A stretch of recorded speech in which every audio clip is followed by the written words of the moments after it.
Bible ఒక యవనస్తుడిని చూపిస్తాను. నాకు 2 జీవితాలు ఉన్నాయి, పూర్వపు జీవితం, ప్రజెంట్ జీవితం. నా ప్రజెంట్ జీవితం చాలా బాగుంది. పూర్వం నేను భయంకరమైన దుర్మార్గుడిని అంటాడు ఒక ఆయన. పౌలు, ముందు ఆయన పేరు సౌలు.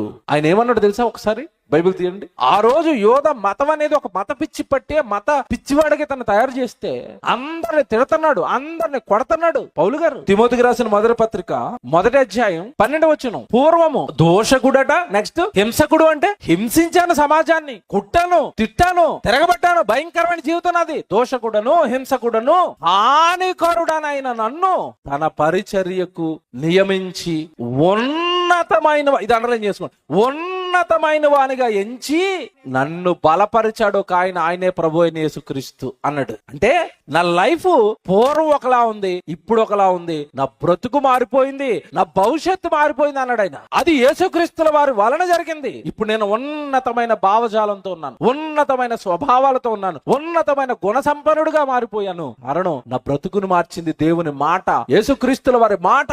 ఆ మాటే ఈ రోజు బైబిలుగా 66 పుస్తకాలుగా దేవుడు సమాజం మధ్యలో పెడితే ఆ బైబిల్ను చదివితే యవ్వనస్తుల భవిష్యత్తు బాగుంటుందా బాగోదా మీరు చెప్పండి. ఇప్పుడు నన్ను నరహంతకుడినే మార్చేసిందని పౌలు గారు స్టేట్మెంట్ ఇస్తున్నాడు అక్కడ. నేను నరహంతకుడు, ఒకప్పుడు దోషకుడిని, హింసకుడిని, హానికరమైన వాడిని, ఒకప్పుడు అది నా భవిష్యత్తు బంగారం అయింది బైబిల్ వల్ల అంటున్నాడు. అంటే యువత బాగుపడాలి అంటే ఇప్పుడు ఖచ్చితంగా వాళ్ళ చేతుల్లోకి వెళ్ళవలసింది బైబిల్.